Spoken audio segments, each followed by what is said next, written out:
man JMC.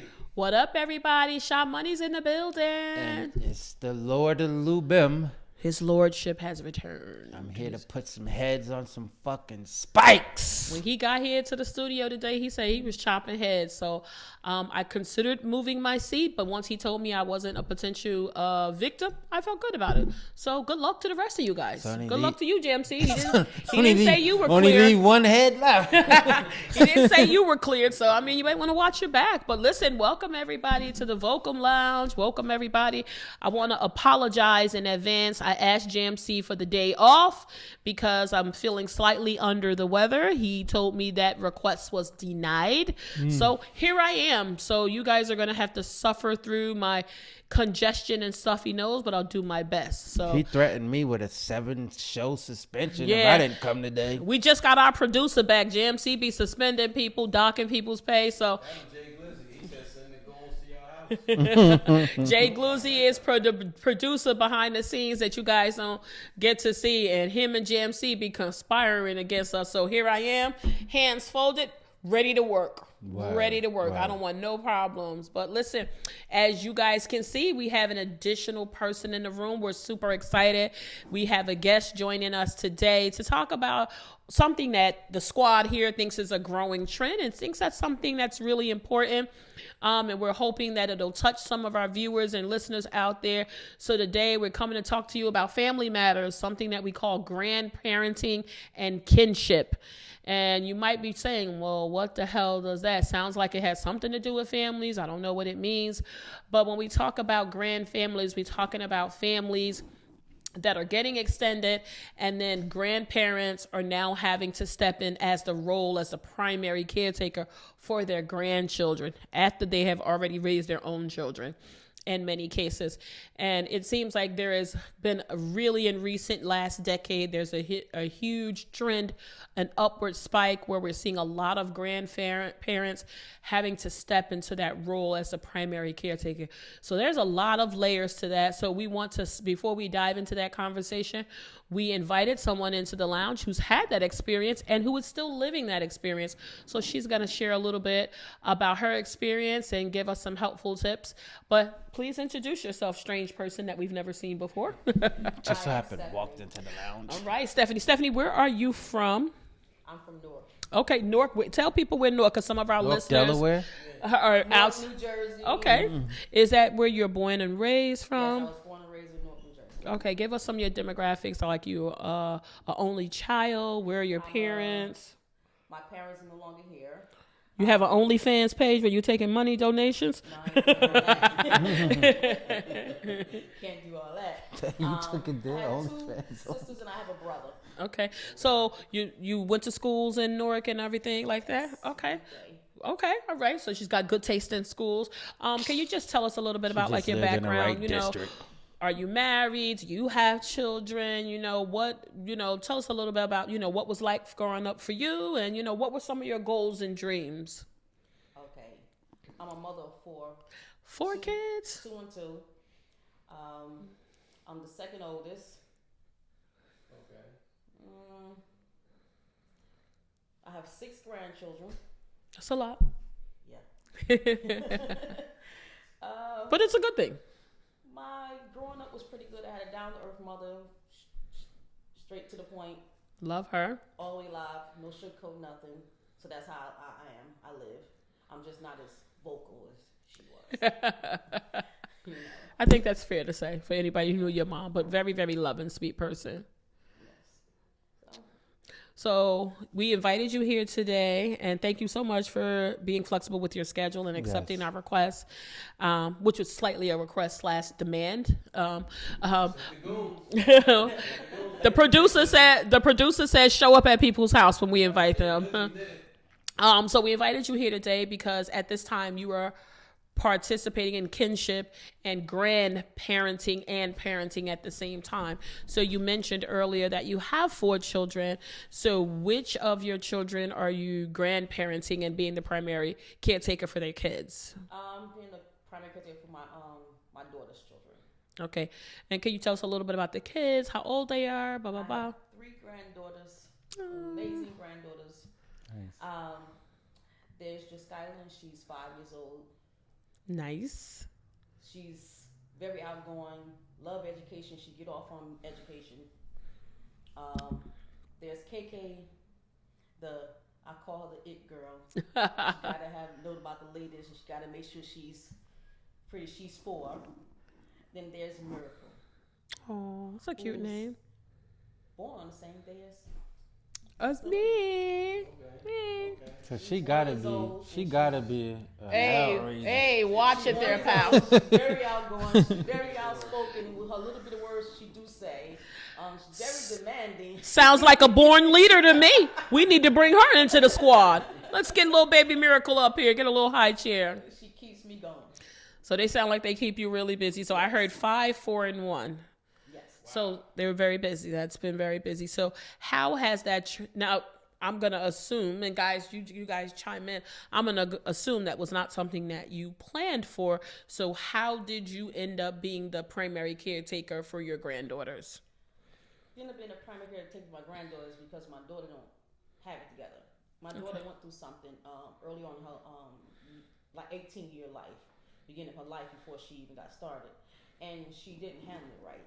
Mm-hmm. She I couldn't force her to take counseling to get over what had happened to her. Then she ran into what I call the demon seed girlfriend. Oh, okay. And for 15 and plus years, been through in and out of hell. Girlfriend having drug addiction. She's going through a whole lot. Wow. Homelessness when she didn't have to be homeless because I was always there. Allowing herself to be assaulted. Everything I asked her not to let the girl do to her, she allowed it to happen, which made her angry, hurt, scared. Don't know how to get herself together. Wow. So in the midst of that, she decided to have a baby for the selfish girlfriend, which was my granddaughter, and that was a blessing to me. But didn't I expect to take care of her? Then came Michaela out of nowhere, and Miracle was another assault, and I'm noticing that she just pushed away from her. Wow. Not dealing with all the things that trauma that happened to her. She's not capable of being a mother. Mm. Never expected to have a daughter that had babies and not take care of them. I didn't expect to take care of grandchildren. I expected to go do me because you know I like the party. She's one hell of a dancer, baby. Y'all think I start the dance party off? Nope, she's out there 12 seconds before me. Yeah, so It sounded like that was a lot for you. it's all emotional to me because I'm a grandmother. I love my grandchildren wholeheartedly. I take that as a second chance of life to meet whatever I didn't give my children in education and life. I can give it to them because I learned from them. Because I was a 16-year-old mother. Wow. And I never walked away from them. My mother said, "You're gonna have this baby. You're gonna take care of this baby," and that's what I did because she didn't play when it came to her grandkids. That is true. You know, so I think that, not to cut you off, I'm sorry. It's very interesting because I was looking at something. I was doing a little research about grandparenting, grandparents becoming parents, and some of the things that they said, which usually leads to that, is drugs, alcohol, health issues, passing away, or becoming incarcerated. None of these things seem like your daughter, really fit under that umbrella. There was some other things that happened that led this situation to be where it is. And I commend you. I take your hat off. Absolutely. To what you're doing. Me, myself, I wasn't raised with my grandmother, but I was raised by a great aunt, and That falls in the same umbrella. kinship, Yeah. the kinship Yeah. thing. And with that being said, nothing was wrong with my mom. I don't know what was wrong with my mom. Biological mom, actually, she just, when I asked her, she said she couldn't finish college and be a parent at the same time. So that was her cop out. So that was okay when it was, when it was just me. But then you had three more after that. You passed them all too as well. So, you know, I just commend anyone who has the heart big enough to open the doors for um, our extended family. It is still sometimes still is your family, and I I have kind of like a soft spot for that. And even I went to odds with my siblings because they at one point was feeling some kind of way about the lady who raised us. Like, how dare you feel some kind of way? And my biggest argument to them is, let me see you open your door to four kids Yeah. and feed them and raise them. So you guys all went together. We all went together. You're very lucky because oftentimes when there's multiple children involved in these situations, unfortunately, there's not enough support to take 2, 3, or 4 children in at a single household. Even though emotionally and morally people want to do it, there's also a financial component to doing this and just the time. Yeah. And I think, in your case, Lou, and again, I don't know all the details, so I'm just scratching the surface with that. With you, that's really important because that says a lot about the people. Sometimes people just can't do that. And also in your case, Stephanie, being able to take on raising 4 kids and then turning right around. I guess one of the questions that I have, how much time was it between where you completed your parenthood duties that you picked up the grandparenting duties? Were we talking about 10 years, 15 years? Like, did you ever have any downtime in terms of like rearing children at all? Between me taking care of my grandkids and Yeah, and like by the time like when your kids fully got out of the house, sometimes it happens overlaps. Like you still might have one child at home, and then you take on the grandparent responsibilities. oh no, I didn't just take on the grandparents' responsibility. I took care of 2 cousins. I took care of 2 nephews that I. Oh wow! So in between my kids being adults and some was still living in the house and some was out the house. My daughter's in college.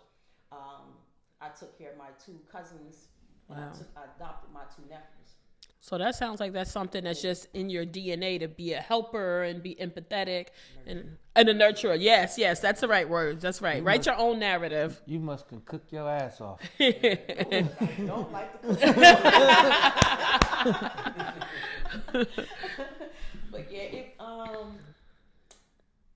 it was a lot raising somebody else's kids. But then when it came to my grandchildren needing me, I just stepped right in like it was nothing because that's my blood, that's my Right. flesh, that's part of me, that's another half of me. I think people take that for granted, right? Because I feel like the grandparents have done it so graciously that it just seems like it's no big deal to go to grandma's. Because I know for me, my grandparents were always, I've said this so many times on the show, my grandparents have always been active in my life up until they, passed on. My grandfather was in his 90s. It just seems like the natural course of things, but sometimes it's just not always that. And I feel like society would try to shame a grandparent if for some reason they said, I just can't do it, right? Right, wrong, or indifferent. I think people think about the moral aspect and the moral compass and not saying, well, why can't grandma do it?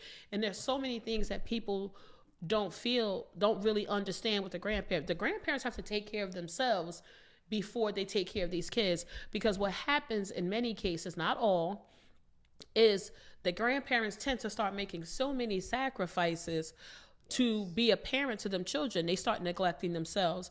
And so, Steph, I'll just allude to you. Have you had any situations like that where you have had to make trade-offs like, hey, baby Miracle needs a shoe, so I can't get my weave done, and I'm just throwing that scenario out there, but anything you can share? I have done that several times, and I'm still doing this. Wow. I made sacrifices to pay for them to go to a private school, because their godmother is a teacher, and I wanted to try the school, and I couldn't depend on my daughter to take them back and forth to school and me feel safe being at work, and so I had to make that sacrifice, and I'm still enduring it right now, to pay for them to go to a private school. They got a good start. It's a good school. But I'm done with paying for it come June. I'm going to send them to a different school. Right, it's a I have to lot. find something else because I have to make that sacrifice. Because having to move and the cost of rent, making sure food, I don't get no assistance. Whatever.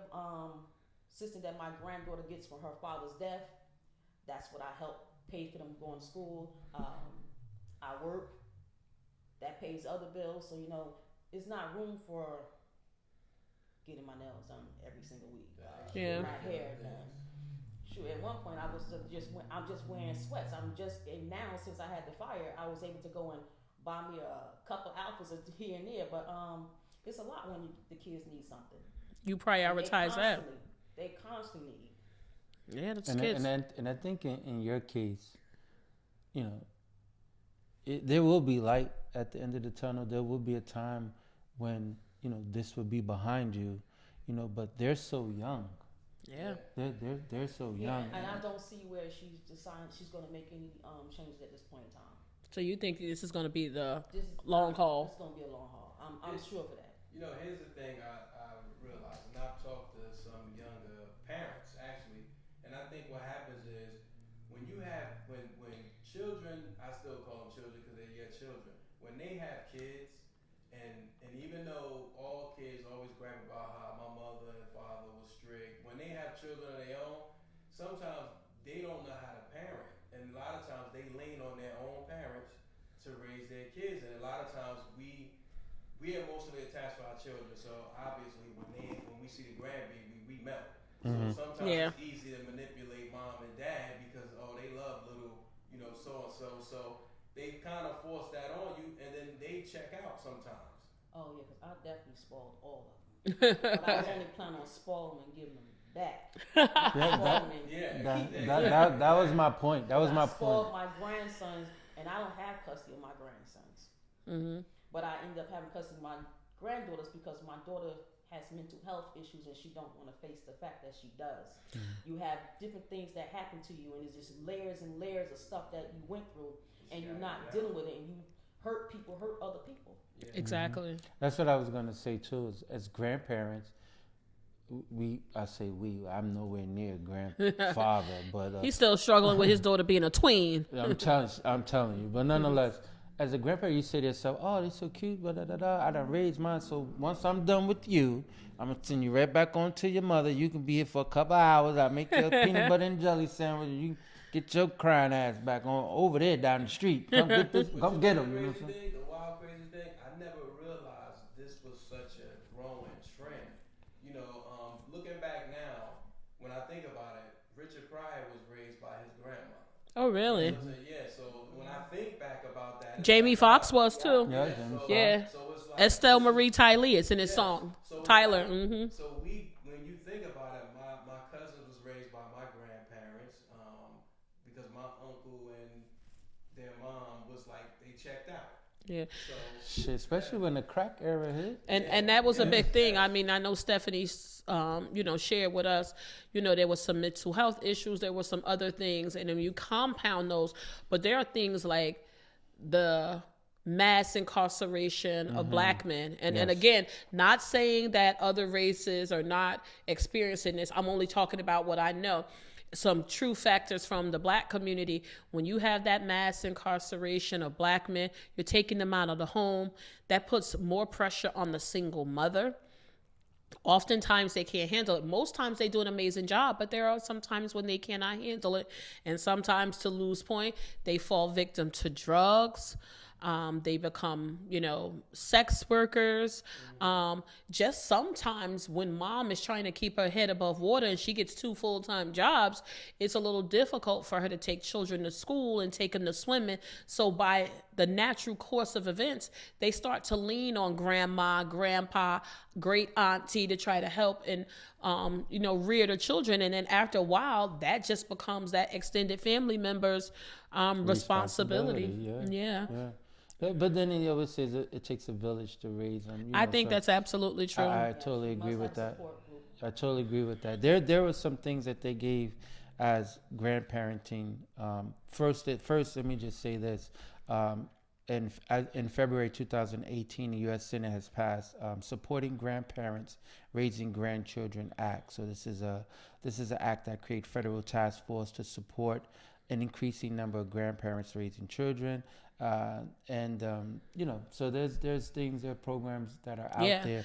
And this is some things that they say that it's 7 things that they say that the grandparents should do. They should take care of their health and their wellness. You have to.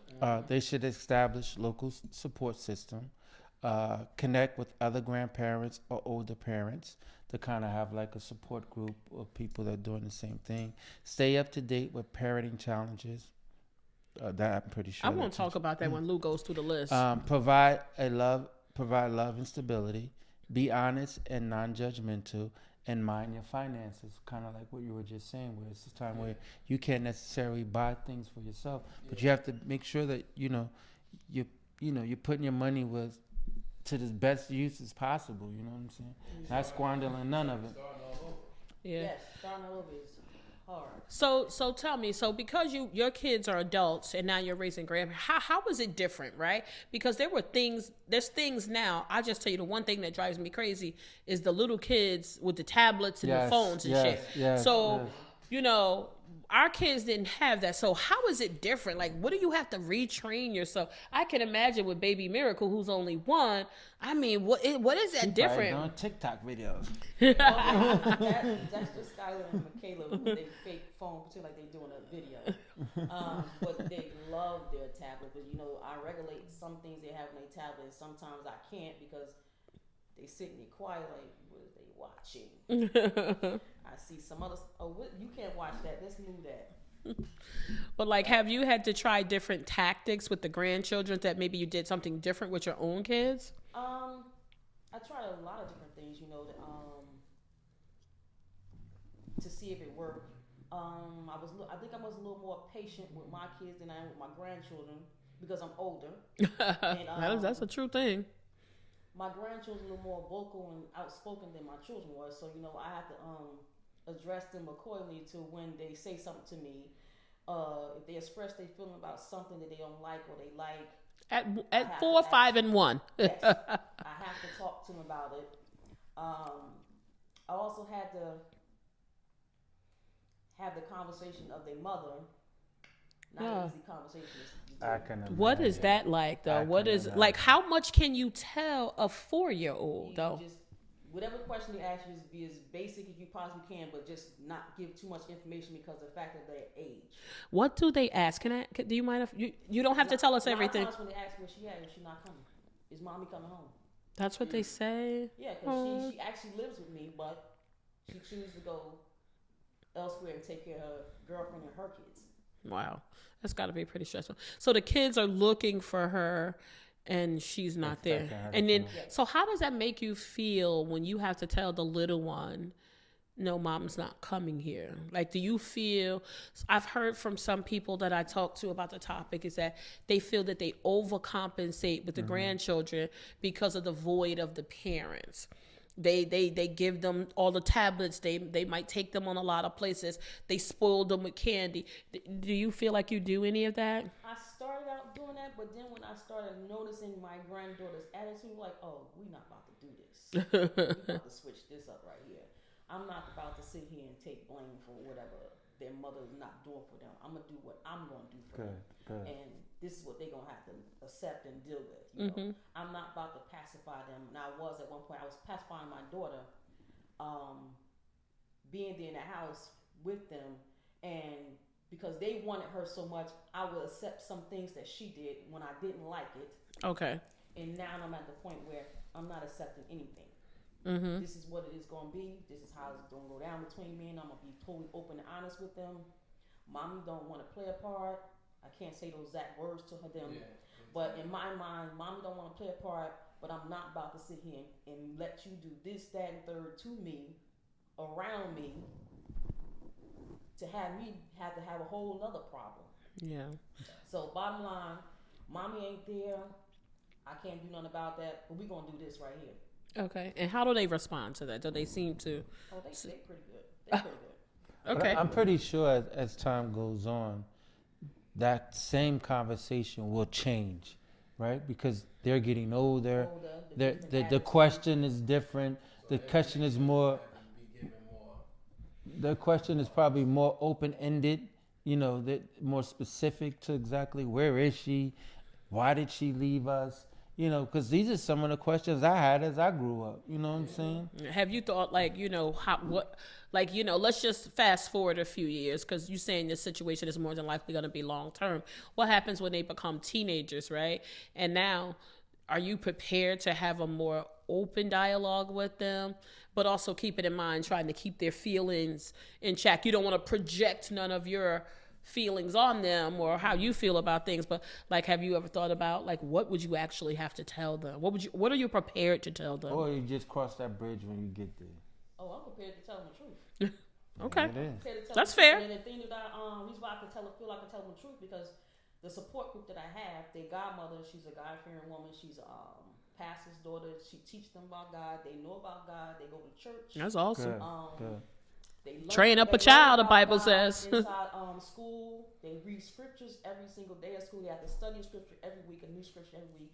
Nice. So I think it's going to go a little easy, but I know one of the children that I watch a little closer, that I know have a little more connection with the mother. Mm-hmm. That's the oldest one I know I'm going to have to watch a little more. Okay. She might be a little more emotional than the other two. Okay. Counseling. Oh, I have no problem with counseling. I need some right now. Because I think Thera couch. I think one of the things that happen with children is when you get older and you go to schools, you see grandma, grandpa picking the kids up, interacting, engaging, but you see other children there getting picked up by their mothers and fathers. So that's got a weigh on a child when it's like, you're my grandmother, I love you, but my mother's not here, and they get their mother and their father. So that kind of play on a kid's self-esteem a bit. Well, my granddaughters will never know their fathers. Yeah. So one of them has possibly two, but I have to seek him. But the other one, oldest one, her father is deceased, and the youngest one, I will never know who her father is because of the assault. Yeah, so that was the question I was gonna say.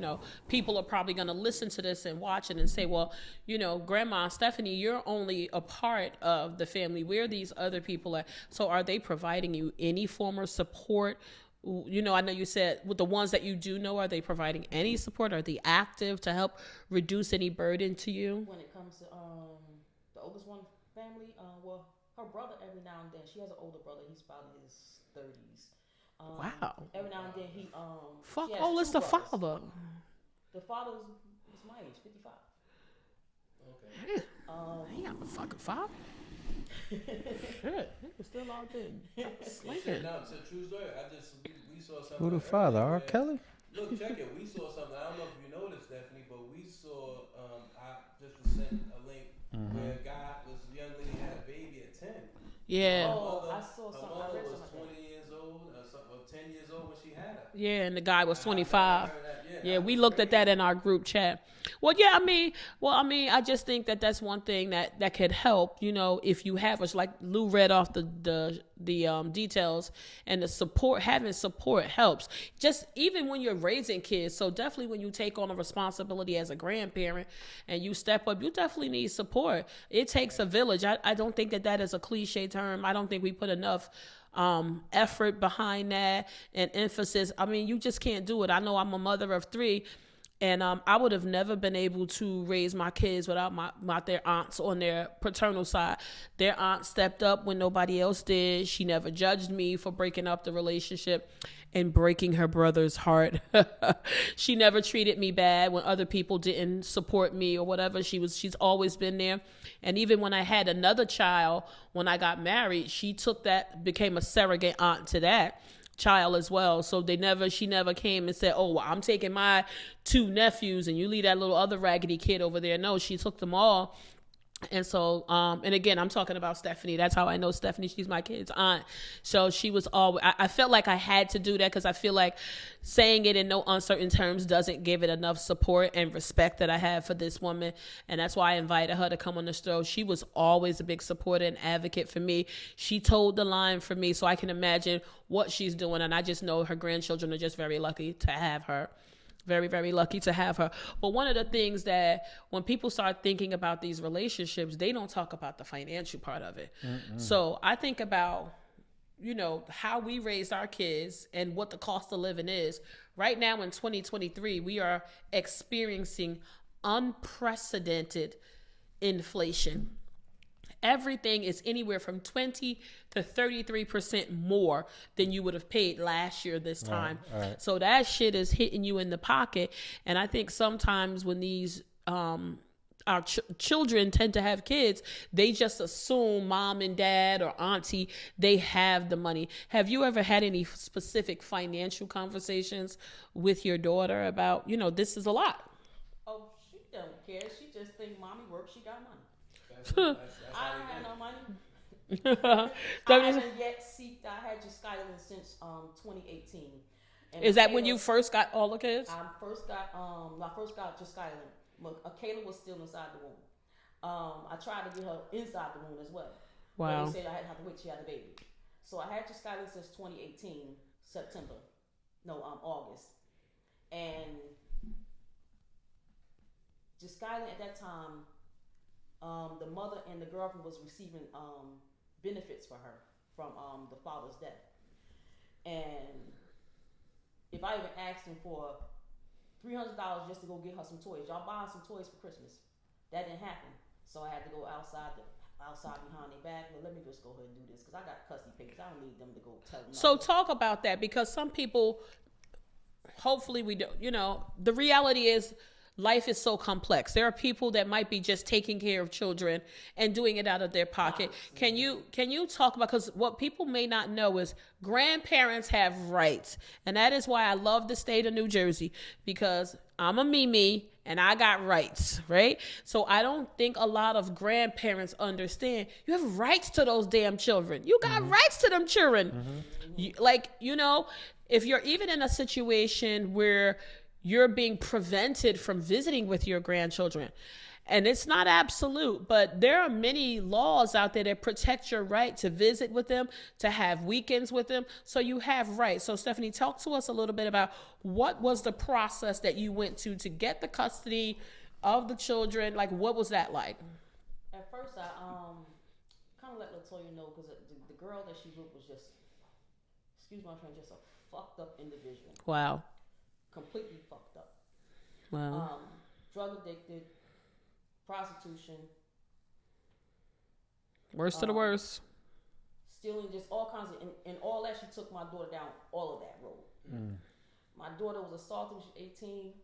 I told my daughter, you're going to do some things for this girl to prove your love, and she don't love you, because a person that's jealous of you is never love you. Wow. She prostituted her to get her drugs. My granddaughter was in that squatter house with her. Wow. I bought everything my granddaughter had. I saw text messages where the girl used different things to be able to tell whoever she was trying to get some money off of, that look what I bought with the money that you gave me. And I only came by those text messages by me being nosy. Nosy helps. Nosy ain't always bad. So at first I had to try to get my granddaughter out of the squatter home. So did you go to the police? What did you do? You just showed up? I went to City Hall, basically to make a complaint. And already they had that house in line to close up. They closed it up one time, but the person somebody opened up again. Because the landlord didn't completely shut it down, board it up or nothing. So this time they was on their way. I had to build a paper trail for diapers, for the judge. My girlfriend said you have to make sure that you got proof that there's an issue going on. So I had to make sure the squatter home got shut down. So it wasn't officially deemed abandoned? Nope. Okay. Wow. And then how I really got my granddaughter, the girl got shot in the stomach, and she went to the hospital and sedated. This is some serious shit. My granddaughter came straight to me. I told my daughter, if you don't do right, I'm coming, because I ain't gonna allow you and nobody else to let my granddaughter go through nothing. So in New Jersey, and I know we have viewers in New York, you guys have ACS. We typically there's something that used to be called the Division of Youth and Family Services, but now it had such a negative connotation to that term, DIFAs, because of so many faulty cases, because the system was overburdened. They rebranded themselves to DCPS, P&P, Division of Children and Protective Services, something like that. So we know it's called different things in different places. But how was that process? Were they receptive to you going, saying, hey, raising your hand, I'm a grandma, I want my grandkids, and here's what's going on? Like, because sometimes I feel those services be very judgmental and they try to like make you feel bad about the situation. That was just what my experience was, but I'm interested to know what yours was. For me, being that I was a foster parent, I already know how to speak their language. Oh, okay. So, and each one of the caseworkers is, Stephanie, you want more kids? Like, no, I don't want more kids. I can raise my nephews and I'm done. If it comes at that point, then I'll do it again. But then he came my grandchildren. Wow. So, somebody had called on them. Made it like anonymous report, like a tip. Okay. Had called on them, and they went to the house to see the house, and it was hideous. Ooh. But I already had my evidence. I already had them came to the house to pretend like I was talking to them, and as I'm talking, I'm like videotaping and going around. I still got the video to this day. Grandparents, do what you have to do for your grandchildren. It was hideous. The diapers worker was angry at the girl because she lied, and then they came down to get custody, and he had called us down because he already had got the case. And when he got the case, I was talking to him, and my daughter was talking to him. But then when they had to wait for the girl to come, he just saw my whole demeanor change. He just saw my whole aura that this is just the devil just walked into the door. So he already said, he started telling me different things what to do. Then she got Was it a lot of paperwork? Not really much paperwork. Okay. Just things they was telling my daughter she had to do because yet I wasn't able to get them yet. What was the reason why you weren't able to get them? Because what I heard you say, had to prove that they was unfit. Unfit. But that's what I'm saying. So that's why I feel. The thing about it, my granddaughter wasn't at the place when they came, so they couldn't prove that she still lived there. Okay. But technically, really, I had already had them pulled her out. She was already staying at my house a lot. You just didn't have the official custody. That's one of the things. See, in the state of New Jersey, it's a little bit different. I don't know how other states are, but to Sha Money's part, it's a great state for as far as for grandparents' rights. But I think where they sort of drop the ball at in some cases is when grandparents see that their grandchildren are in like situations that you may feel or deem in danger.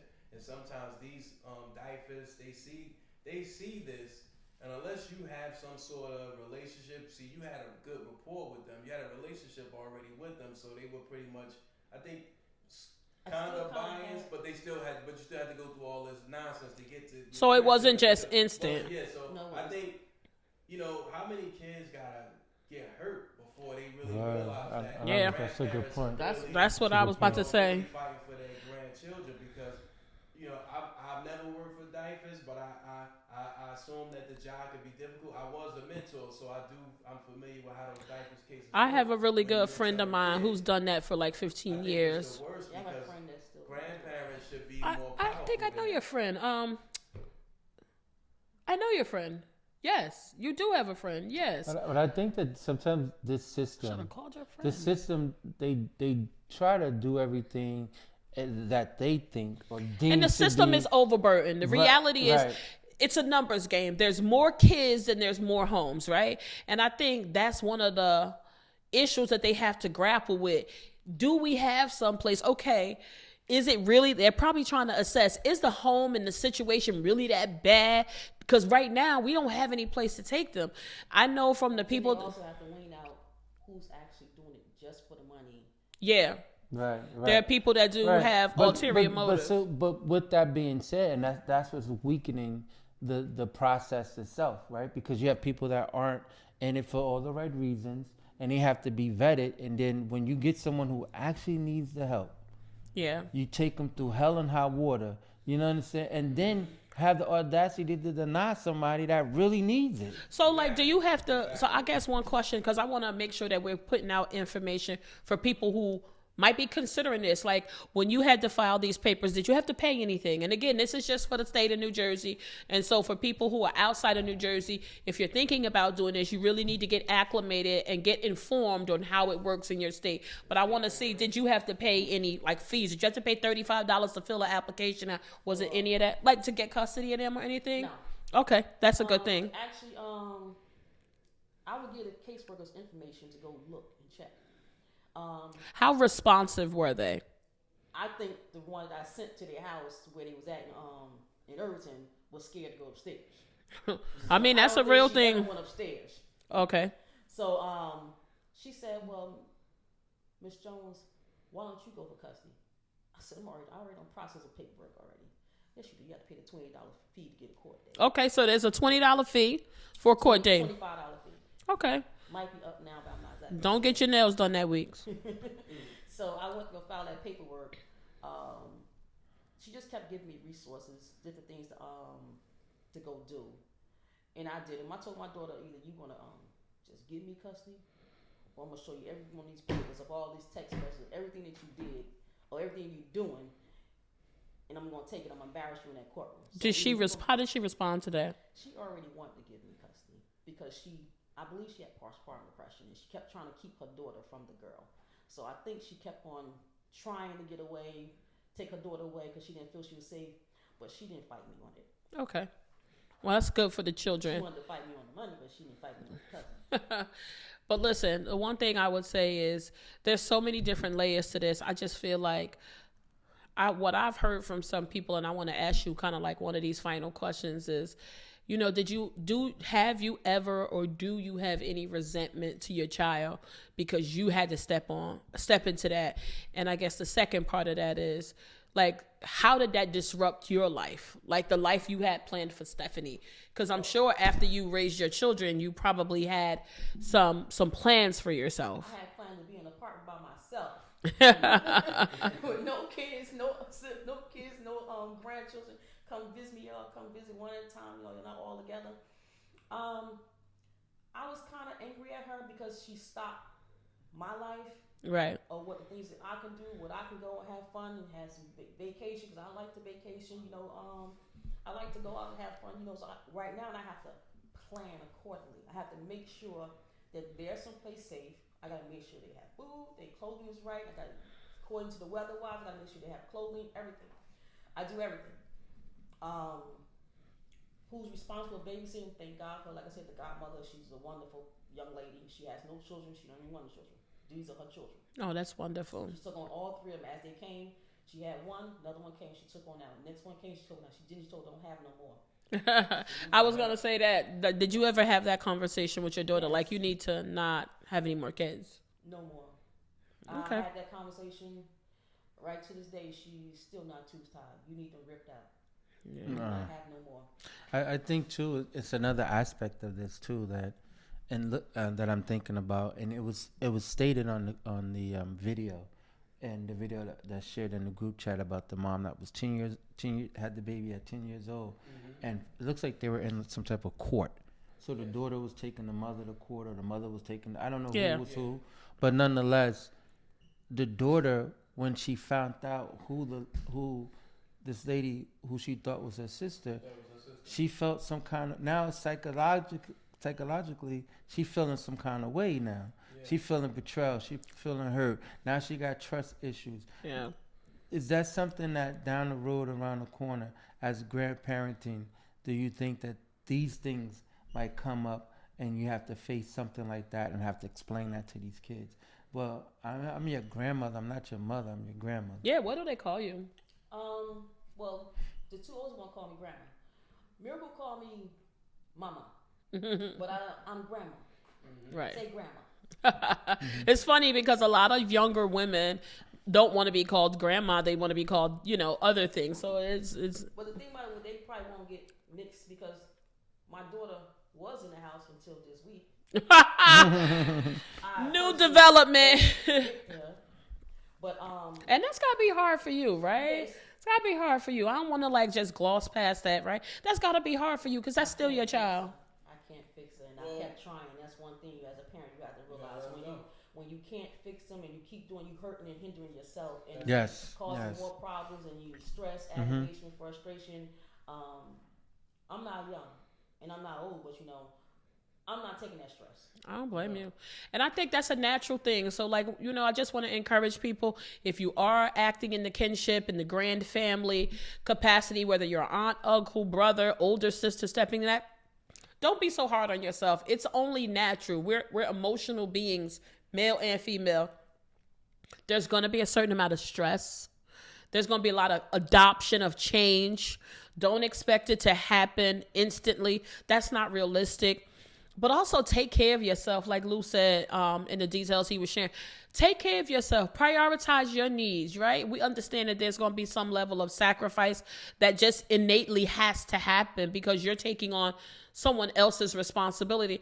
But also be realistic and ask for help. You know, ask for help when you need it. Don't feel like this is my daughter's children and I can't ask my cousin down the road for help. This is my responsibility. Don't be so hard on yourself. Again, can't say it enough. It takes a village. If there is help out there for you on the squad, we encourage you to get acclimated with grandparents' laws in your respective state. Look for the kinship program. There's kinship navigator, there's kinship, and they will help support the, kinship of your grandchildren or whether it's cousins or nieces. There are a lot of resources. There are resources out there to help you. We all have these smartphones. You have to remember, this is not just for social media. This is a personal assistant. Most everything you need is on this information highway. Utilize this. Look up Navigator. Look up Kinship. Just say programs to help grandparents. There are resources out there to help you. We want to make sure that you're feeling supported.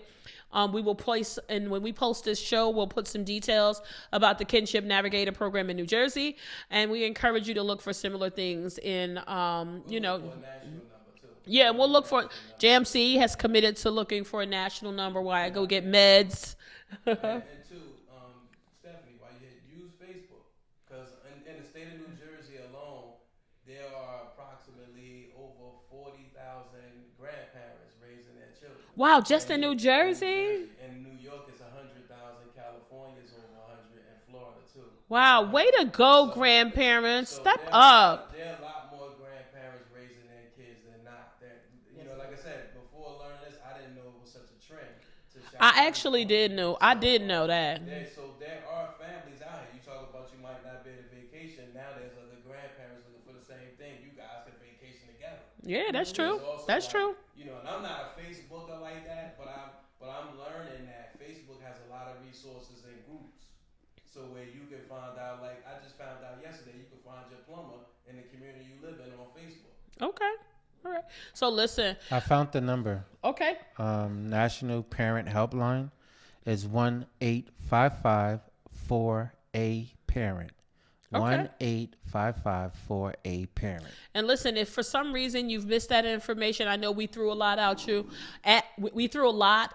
at you. JMC, where can they email us if they need to recollect some of the information, or they want to send us some information? And if there are, social workers out there and you have information and direction, please this week send us that information so that we can then regurgitate that and rebroadcast it and socialize it to our viewing and our listening audience. Where can they hit us up, JMC?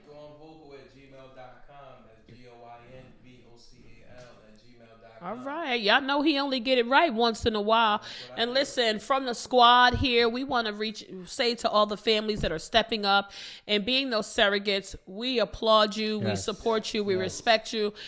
We know that this can be a daunting and thankless job at times. That's just how parenting is in some cases, but it's also a joy, like Stephanie said, to be able to have a hand in raising and helping rear, those children. So, we know it's frustrating, but don't give up. The kids need you. They love you. And from us to you, keep doing what you're doing. You know what you got to do. Always go vocal.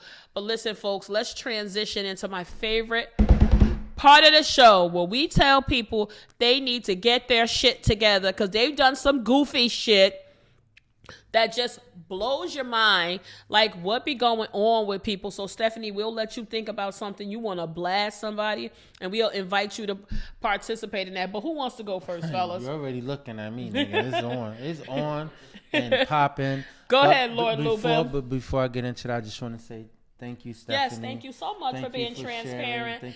Continue to do what you're doing. God has definitely put something in you for your shoulders to carry all that you carry. Absolutely. And he never put something on you, never put a burden on you that you cannot bear.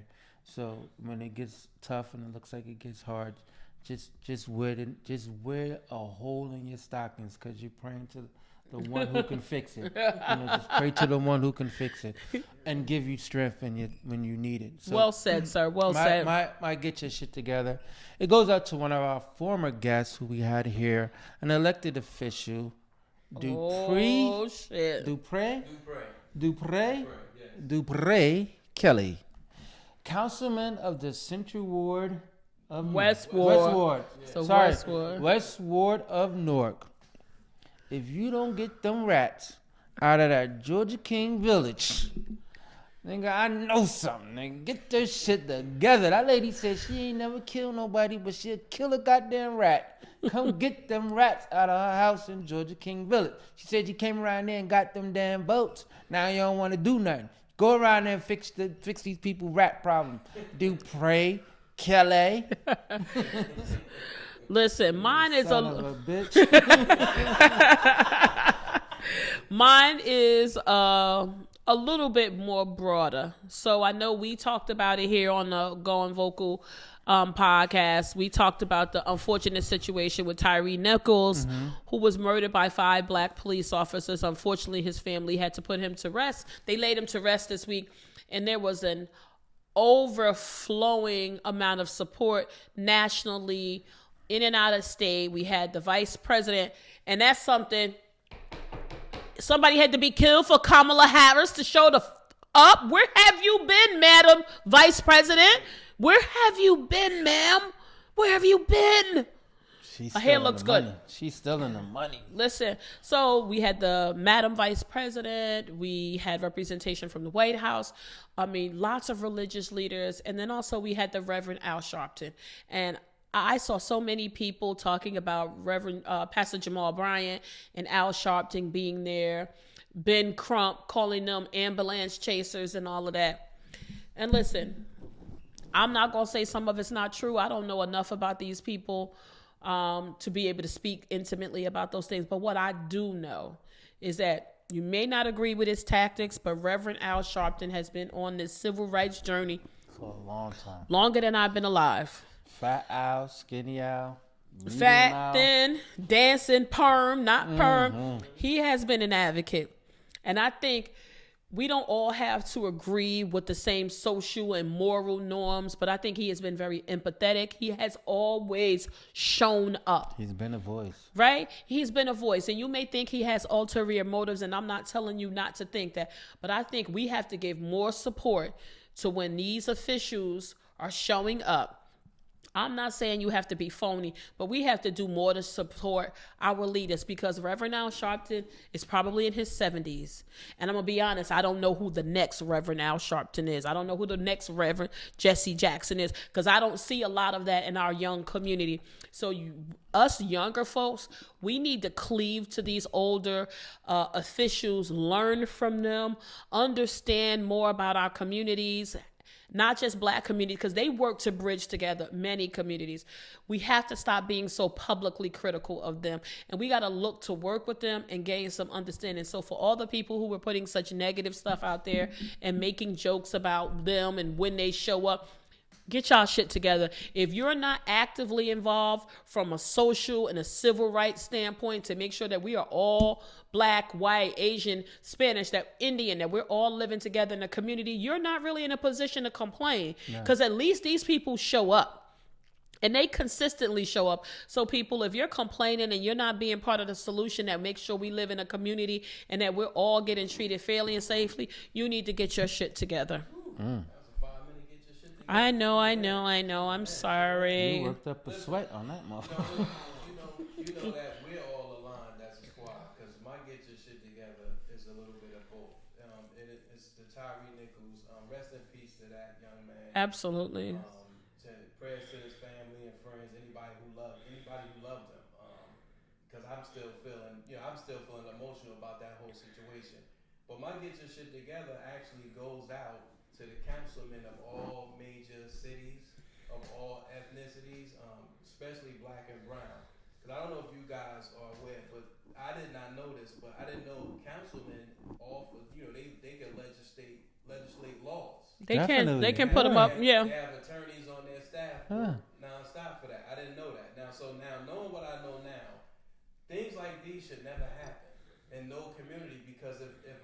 councilman is African American descent, black or brown, they should be aware when these things happen. There should be laws set in place to protect the people who vote for these councilmen leaders.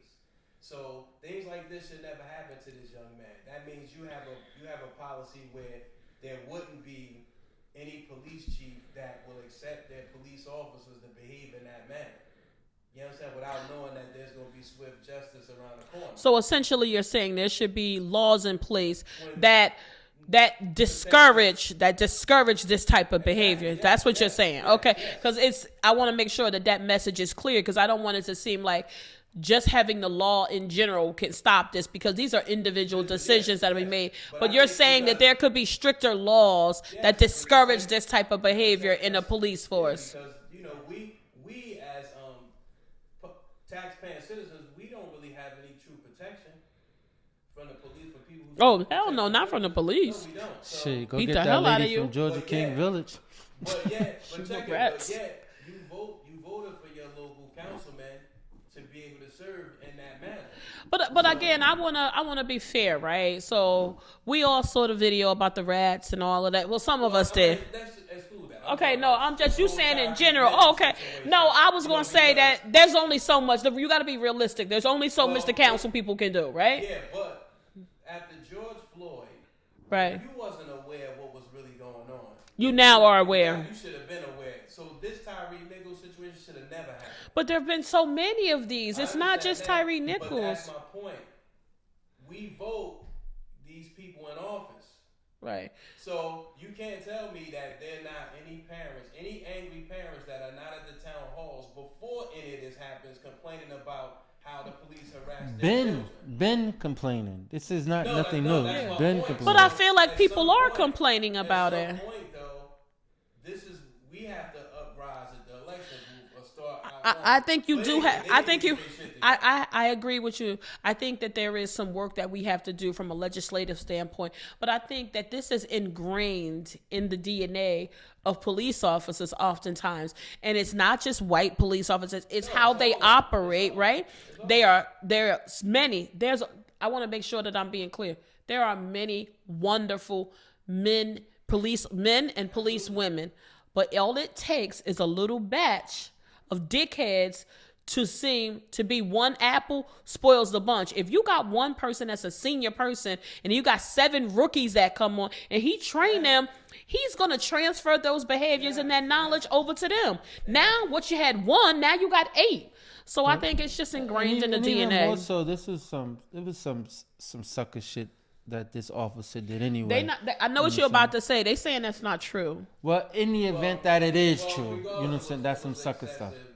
Oh, it's absolutely. It is. Okay, well, we want to give Stephanie a chance to get her to talk. I'm good. Okay, all right. She chose not to do I it. had you prepared earlier. I would have had So something. we'll just say this to our children that are having children: get your shit together. Get your shit together for sure. Get your shit together. Be a mom, be a dad. Own your responsibility. If you don't want to be a parent, there are steps you can take to prevent that from happening.